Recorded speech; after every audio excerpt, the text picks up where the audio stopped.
Here we are, Netflix released their Avatar: The Last Airbender series. I want to talk about it.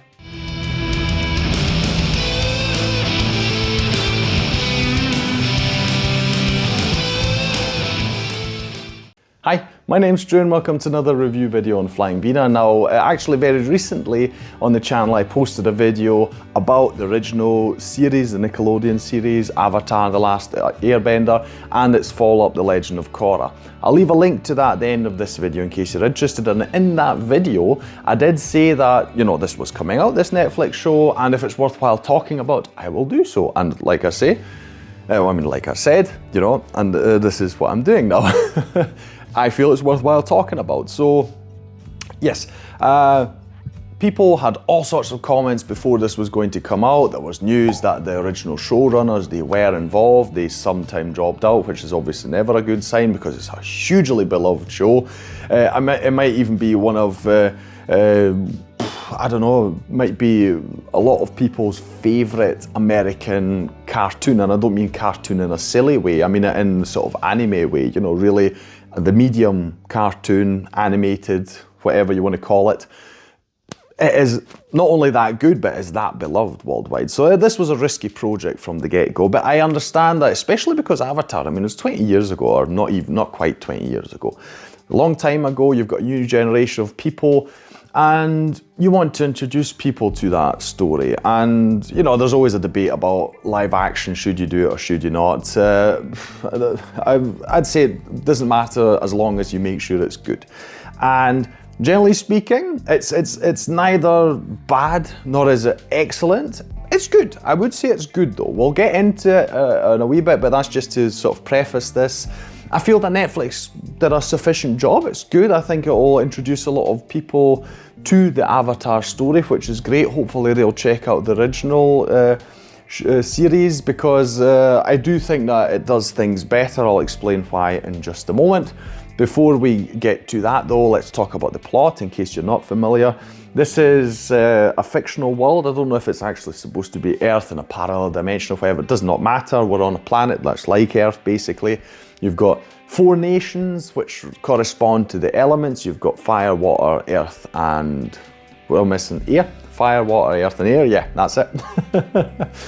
And in this world, people, not everyone, but a lot of people have the ability to bend these elements, which is basically controlling them. You can summon them up. You can, use the air to blow things away, or you can set things on fire, or you can create an ice path to walk over water. Whatever it is. Whatever these elements, you can think of doing with them, that's what people can do. And there's a big war that rages because the Fire Nation, they are of the opinion one day that they are better than everyone else. They should be the ones dictating to the world how it should be ran. And they start this conquest, and they start by first eliminating the air nomads, as they're called, the Air Nation, because they see them as their biggest threat. They manage to do so. Unbeknown to them, one person, and only one person, survives, and he is encased in ice for 100 years, and this is the so-called Avatar. In this world, you have the Avatar, who is one person who has the ability to control all 4 elements at the same time. So as you can imagine, a very powerful being, a very powerful person, but who has the sacred duty to maintain balance in the world and help society, right? And yeah, so this person survived. We fast forward 100 years. The whole world is being besieged by the Fire Nation still, so it's been an ongoing centennial war.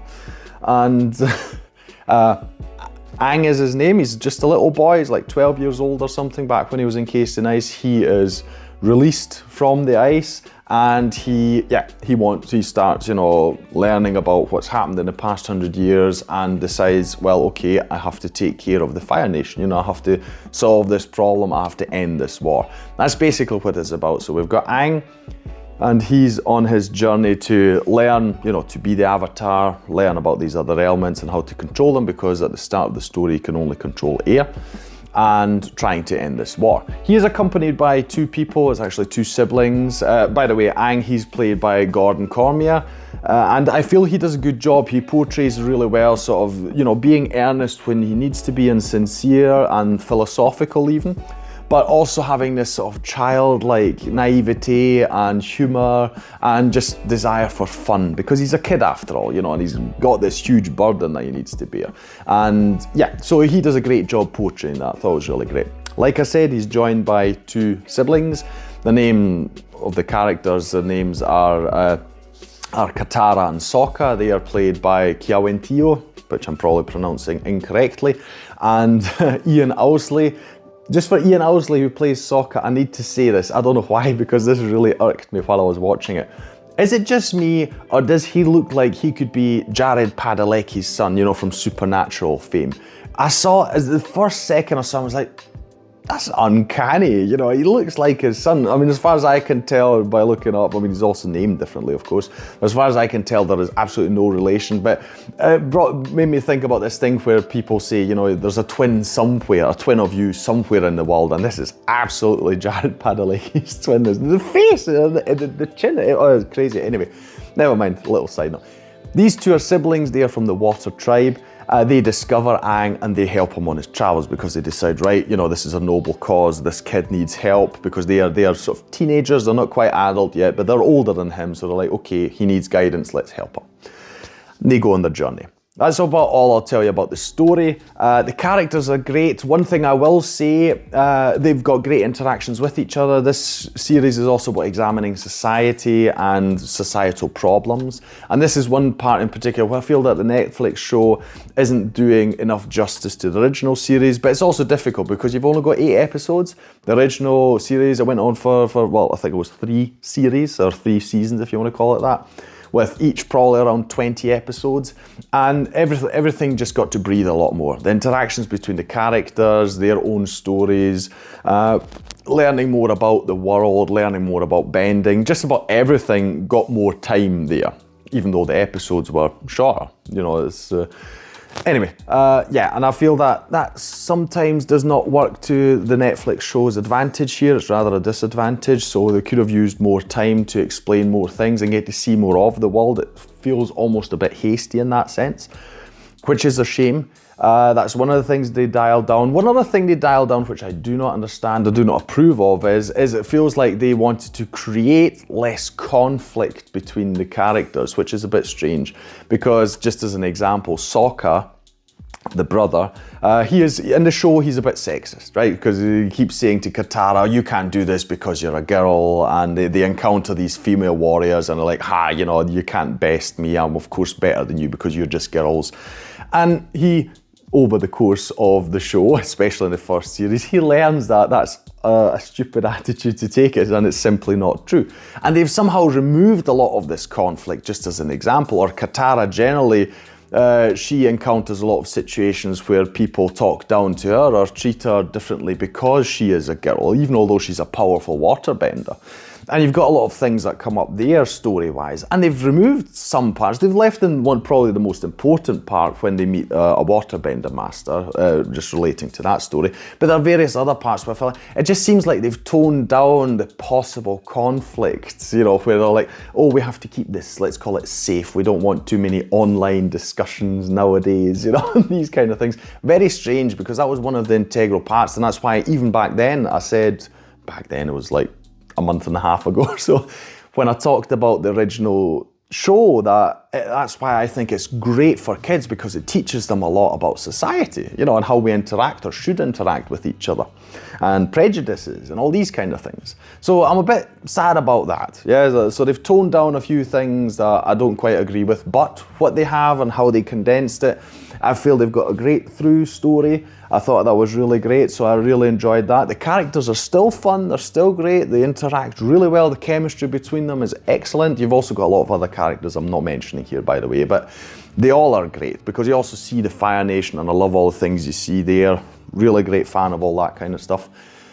And one last thing I want to talk about is the effects, because the effects are brilliant. I am not, you know, this isn't hyperbole or anything, I am really in awe of how great some of the things look here. It's such a good job, because you can imagine, obviously, with these elements, etc., it's quite difficult. And I don't even want to know what the budget is. I mean, I'll try and look it up, of course, because I put these details in my video, but right now I'm like, I don't even want to know, because I would imagine it's quite a lot. They did a great job, the things look great. We don't get to see the animals quite so much. There are two animals that are sort of companions that the group travels with. You don't get to see them that much, but I understand, you know, obviously, you know, budget-wise, they would have had some constraints. I'm glad they used the budget for other things, because there's so many things and places, you know, villages, even towns, etc. The bending itself, of course, it all looks great. So I'm quite glad that was, you know, if something needed to be sacrificed, I'm okay with the companion animals not showing up quite as much. I'm talking about companions. See, I've just completely forgotten the name. Sort of little monkey type animal. I think it's called Momo, and I've forgotten the big sort of what's it? The sky bison. I've forgotten his name. Oh, this is terrible.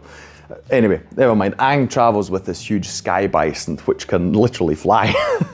And I've just forgotten his name. Anyway, I'll put it here, and shame on me because I've watched all this stuff and you hear the name all the time. I even remember, of course, that the command that they give him is yip yip to fly off, but I've just forgotten his name. It's on the tip of my tongue, but never mind. Anyway.